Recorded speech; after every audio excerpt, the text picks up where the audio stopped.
হরে কৃষ্ণ, সকলকে দণ্ডবত প্রণাম।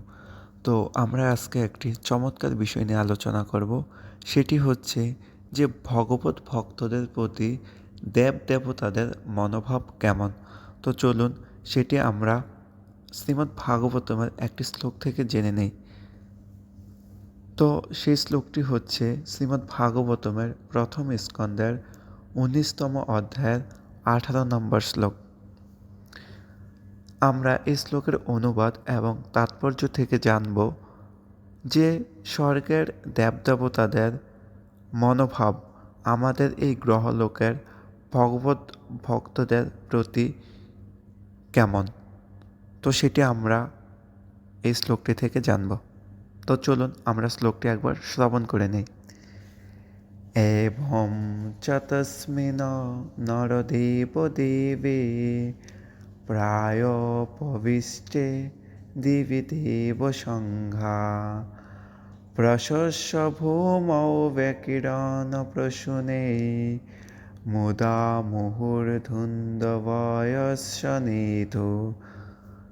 তো অনুবাদ: মহারাজ পরীক্ষিত যখন এইভাবে প্রায়োপবেশন করলেন তখন স্বর্গের দেবতারা তার কার্যের প্রশংসা করে পুষ্পবৃষ্টি করতে লাগলেন এবং ধুন্দুবি বাজাতে লাগলেন।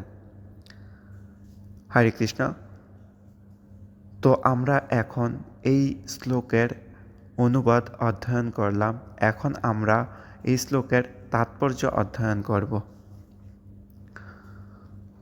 মহারাজ পরীক্ষিতের সময়ও গ্রহ থেকে গ্রহান্তরে সংবাদ আদান প্রদান হতো এবং মহারাজ পরীক্ষিতের প্রায়োপবেশনের সংবাদ স্বর্গের দেবতাদের কাছে পৌঁছেছিল।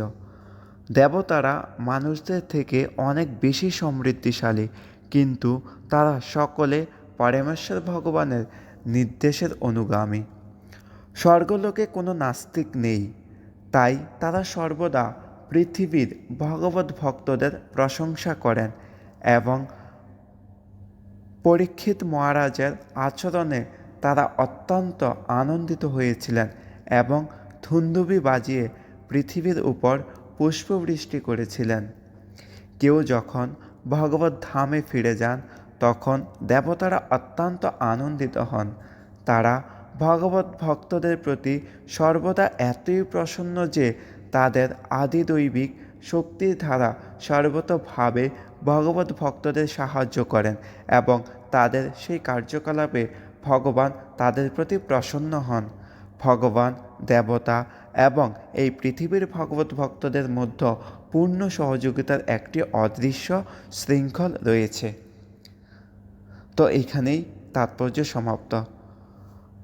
তো আমরা দেখতে পাই যে ভগবত ভক্তদের প্রতি শুধু এই গ্রহলোকের সাধারণ জীবই নয়, বরঞ্চ উপরন্তু গ্রহলোকের দেবদেবতারাও কৃপাশীল এবং ভগবত ভক্তদের সহায়তা করেন এবং ভগবত ভক্তদের ভগবানের প্রতি ভক্তিতে আনন্দিত হন।